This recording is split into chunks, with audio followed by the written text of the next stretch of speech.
El rey Salomón en su libro Eclesiastés capítulo 7 menciona algo muy interesante. Él dice que es mejor que una persona vaya a una casa de duelo, asista en una casa de luto, en vez de ir a alguna fiesta. Y es algo interesante porque de alguna forma todos sabemos que la muerte es algo inevitable. Benjamin Franklin tenía un dicho muy interesante que decía: todo en esta vida es incierto menos la muerte y los impuestos. O sea, lo entiendo como una realidad, pero ¿es mejor el luto que la alegría? ¿Es mejor visitar una casa de duelo que celebrar la vida? Yo soy Jaime Beisorek y esto es Existen Verdades Absolutas.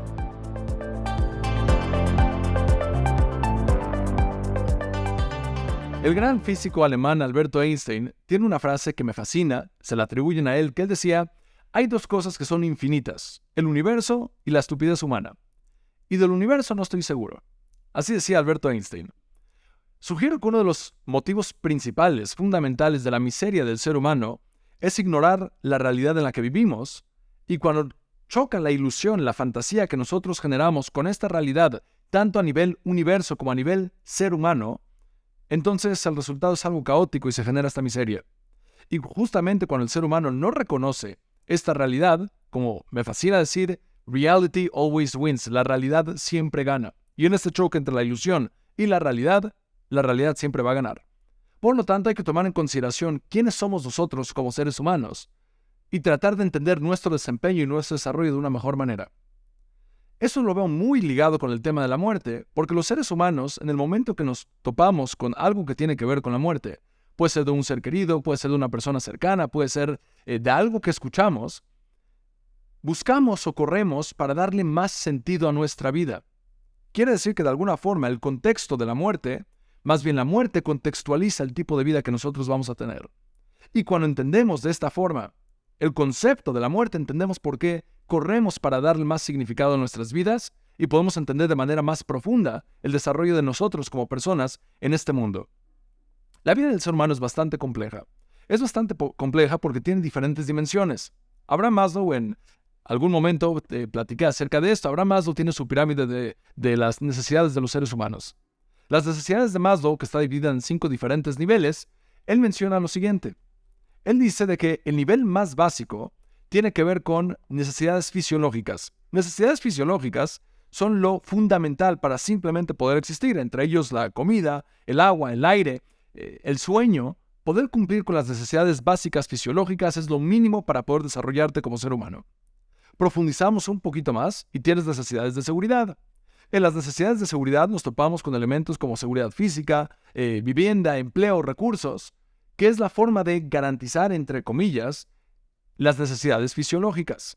Subes, escalas un poquito más en esta pirámide, profundizas un poquito más en estas dimensiones y te das cuenta que tenemos también necesidades de pertenencia.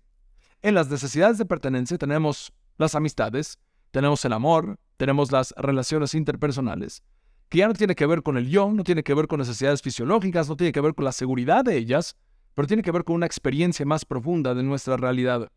Subes, escalas un poquito más en la pirámide y entras en necesidades de reconocimiento o de estima. Aquí necesitamos ser reconocidos por lo que aportamos nosotros. Entra el éxito, entra la confianza, entra el respeto que esperamos que la gente tenga de nosotros y también se esperaría que nosotros le demos a las demás personas. Pero lo más elevado de esta pirámide es la autorrealización. Y la autorrealización es algo muy interesante, porque tiene que ver de alguna forma, creo yo, con lo que los filósofos existencialistas del siglo XX, por ejemplo Albert Camus, Nietzsche, Heidegger y diferentes otros filósofos, Kierkegaard, por ejemplo, estaban obsesionados con lo que ellos le llaman lo que es una búsqueda de sentido a la existencia humana que es fundamentalmente absurda e irracional.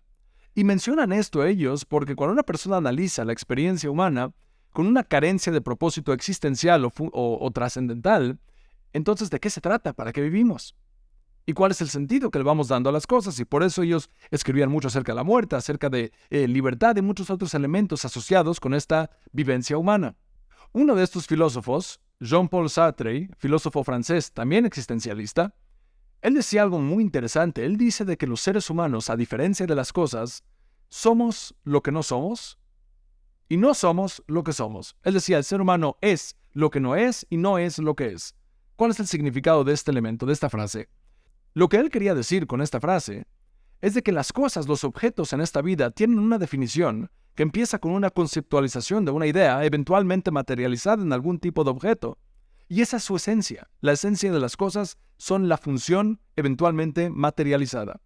Pero los seres humanos tenemos una materia prima que es el cuerpo, la esencia del ser humano, pero eventualmente lo vas transformando, lo vas desarrollando, le vas dando un propósito que constantemente puede ir mutando, y el producto final de ese ser humano culmina con la muerte, y solamente con la muerte puedes irte al pasado y ver de qué se trató la vida del ser humano. Quiere decir, cuando defines la vida del ser humano en el presente y lo dejas etiquetado de alguna forma con una esencia, esa esencia seguro no es, porque el ser humano puede ir mutando. Pero solamente cuando el ser humano se muere, ahora te das cuenta en retrospectiva qué es lo que fue. Es la diferencia entre las cosas, los objetos y los seres humanos. Esto tiene mucho que ver con el concepto de la autorrealización. La autorrealización tiene que ver con el desarrollo fundamental del ser.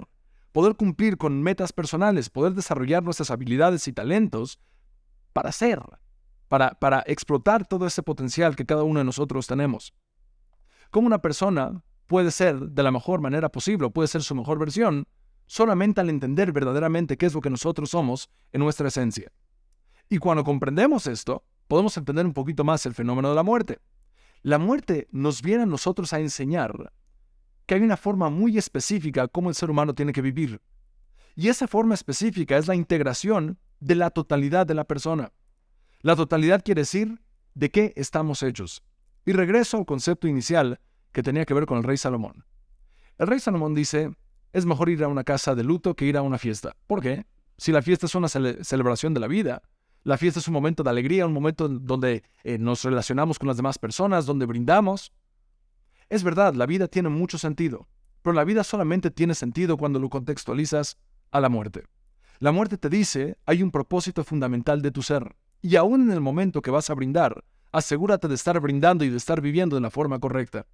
Cuando una persona se topa con la muerte, cuando una persona lidia, interactúa de alguna forma cercana o lejana con lo que es la muerte, el ser humano se pone a pensar y a reflexionar cuál es el tipo de vida que deberíamos de vivir. En ese mismo libro de Eclesiastés capítulo 7, la frase es completa, o el versículo completo, es mejor ir a la casa de duelo que ir a una casa de una fiesta, a una casa de fiesta.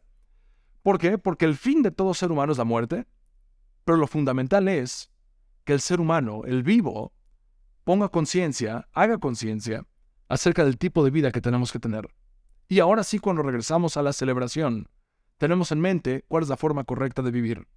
¿Y cuál es esa forma correcta de vivir? ¿Cómo deberíamos de vivir? Curiosamente, en hebreo, el concepto del ser humano transmite una dimensión bastante profunda. El primer ser humano, el ser humano inicial que nos presenta la Torá, que nos presenta la Biblia, es Adán o Adán.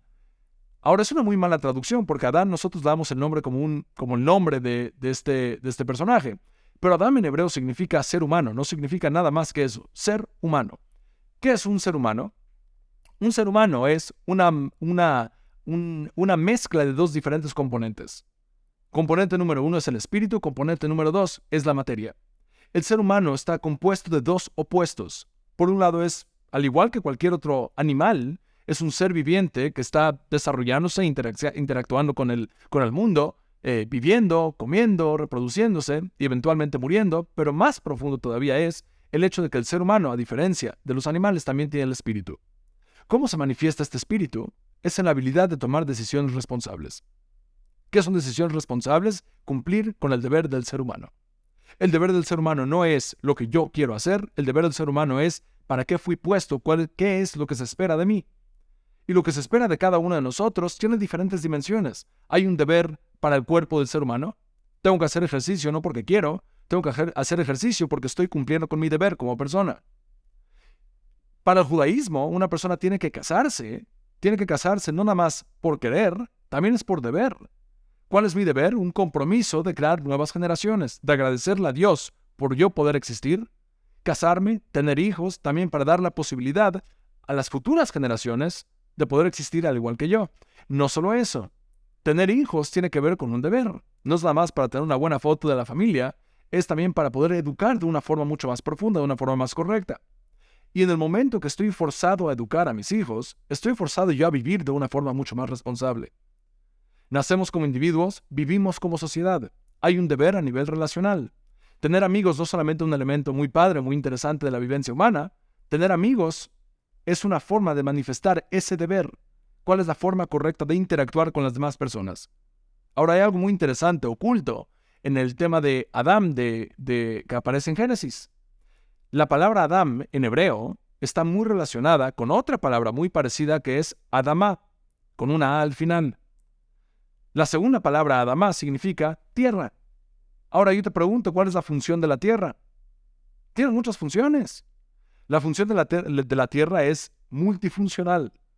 La tierra la puedes usar para construir, la puedes usar para plantar, la puedes usar para rescatar diferentes elementos y utilizarlos para crear diferentes productos. Eso es lo mismito que es el ser humano. ¿Cuál es la función del ser humano? Bueno, es moldeable. Somos mutables de alguna forma. Nuestro propósito puede irse modificando. Y nuestra función hay que írsela dando con el transcurso del tiempo, asegurándonos de siempre cumplir con nuestros propósitos de manera responsable. En ese sentido entendemos bastante bien por qué los seres humanos, cuando estamos pasando por momentos o cuando interactuamos con elementos sensibles que tienen que ver con pérdidas de algunos seres queridos y demás, la persona empieza a contextualizar, empieza a sentir, empieza a percibir que esta vida requiere de más propósito.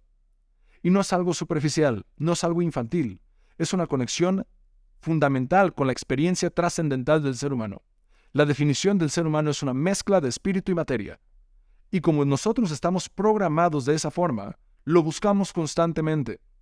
Y cuando buscamos ese sentido, esa trascendencia, con elementos no trascendentales, con elementos no fundamentales, con elementos que no aportan para ese espíritu, para energetizar a ese espíritu, el resultado es caótico.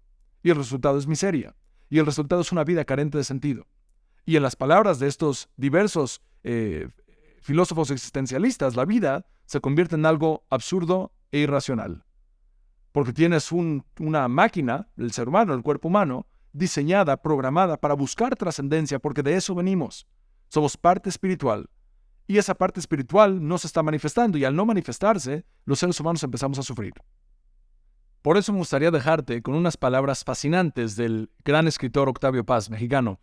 Él escribe en su libro El laberinto de la soledad, nuestra muerte ilumina nuestra vida. Si nuestra muerte carece de sentido, tampoco lo tuvo nuestra vida. Que es algo sumamente importante. La muerte, si no tiene sentido, si en el momento que una persona fallece la gente dice y reacciona, no pasó nada, entonces el tipo de vida tampoco se vivió. Pero si una persona cuando muere se siente una pérdida, en ese momento una persona se da cuenta de que hay algo mucho más profundo. Y el rey Salomón nos recuerda, cuando vas a una casa de luto le das contexto a toda tu vida. Y ahora cuando la vives de manera responsable, tomando en consideración nuestra programación de espíritu y de materia, y viviendo con el deber, el resultado final es felicidad, el resultado es sentido y propósito de vida. Pero si lo ignoramos, tenemos caos y tenemos miseria. Yo soy Jaime Luis Orek y esto fue Existen Verdades Absolutas.